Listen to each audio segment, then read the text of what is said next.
اللہ الرحمن الرحیم۔ آج جو کلمات آپ کے سامنے پیش کروں گا وہ ایسے کلمات ہیں کہ جس سے دنیا بھی ملتی ہے، آخرت بھی ملتی ہے۔ یعنی جس نے دنیا حاصل کرنے کے لیے انہیں پڑھا تو اللہ رب العزت نے اسے دنیا عطا فرمائی، اور جس نے آخرت کے لیے اسے پڑھا تو اللہ اسے آخرت عطا فرماتا ہے۔ اور یہ بہت ہی مجرب کلمات ہیں، اور سرکار علیہ الصلوۃ والسلام نے اس کے متعلق ارشاد فرمایا کہ جنت کے خزانوں میں سے ایک خزانہ ہے، جسے کسی خزانے کی چابی دی جائے اور اسے کہا جائے کہ تیری مرضی ہے، تو جتنا لے سکتا ہے لے لے، تو وہ کتنا لے گا؟ تو یہ اللہ رب العزت نے جنتی خزانوں میں سے ایک خزانہ ہم بندوں کو عطا فرمایا۔ وہ کلمہ کیا ہے؟ لا حول ولا قوت الا باللہ۔ یعنی ہم نیکی کر نہیں سکتے، گناہ سے بچ نہیں سکتے تیری طاقت اور قوت کے بغیر۔ یعنی اللہ رب العزت سے بندہ یہ اقرار کرتا ہے، یہ بات اللہ رب العزت کی بارگاہ میں مانتا ہے کہ اے باری تعالیٰ، نہ میں نیکی کر سکتا ہوں، نہ میں گناہوں سے بچ سکتا ہوں، مگر جب تو چاہے تو میں نیکی بھی کر سکتا ہوں، گناہوں سے بچ بھی سکتا ہوں۔ تو یہ لا حول ولا قوت الا باللہ جنت کے خزانوں میں سے ایک خزانہ ہے، اور بہت سے بزرگان دین کا معمول رہا ہے کہ وہ اس کو ہر نماز کے بعد 100 مرتبہ پڑھتے ہیں۔ اور 100 مرتبہ پڑھنے کا طریقہ کیا ہے کہ جب 99 مرتبہ لا حول ولا قوت الا باللہ پڑھیں تو جب ایک مرتبہ رہ جائے تو پھر ہل علی العظیم اسے مکمل کر دیں، تو یہ سارا ایسے ہو۔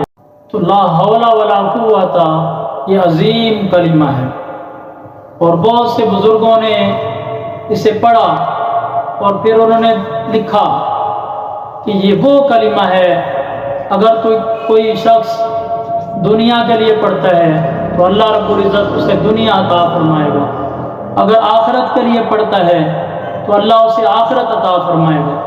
یہ بہت ہی مجرب کلمہ ہے۔ اور دوسرا کلمہ لا الہ الا اللہ، حدیث پاک میں ہے، سرکار علیہ الصلوۃ والسلام نے ارشاد فرمایا، جس نے دل کے ساتھ یہ کلمہ پڑھا تو اللہ رب العزت اسے جنت عطا فرمائے گا۔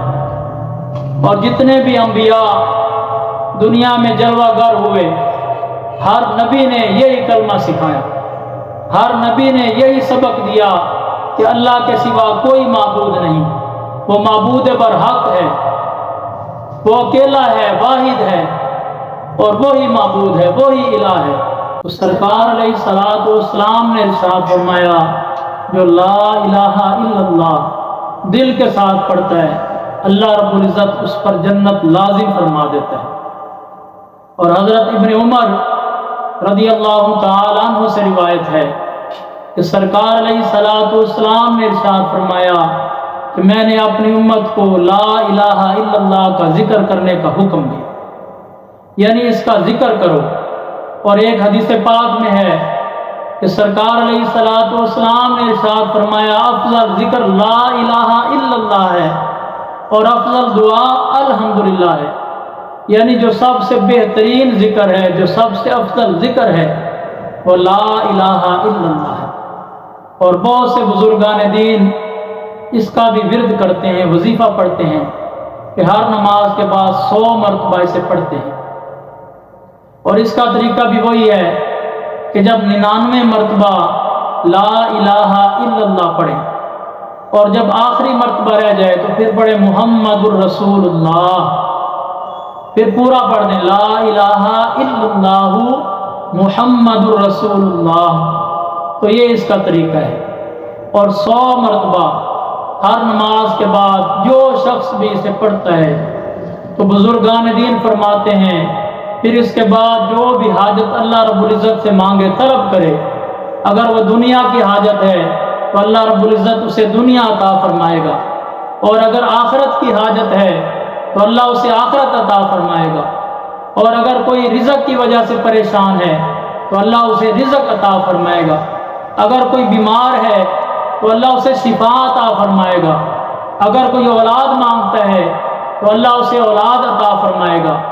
اور اگر کوئی شخص اپنے رشتہ داروں کی خیر مانگتا ہے، اپنی اولاد کی خیر مانگتا ہے، تو اللہ رب العزت اسے خیر عطا فرمائے گا۔ یعنی یہ ایسا عمل ہے، اگر جو شخص دنیا مانگے تو اللہ دنیا عطا فرماتا ہے، کوئی آخرت مانگے تو اللہ اسے آخرت عطا فرماتا ہے۔ یہ بہت ہی مجرب وظیفہ ہے۔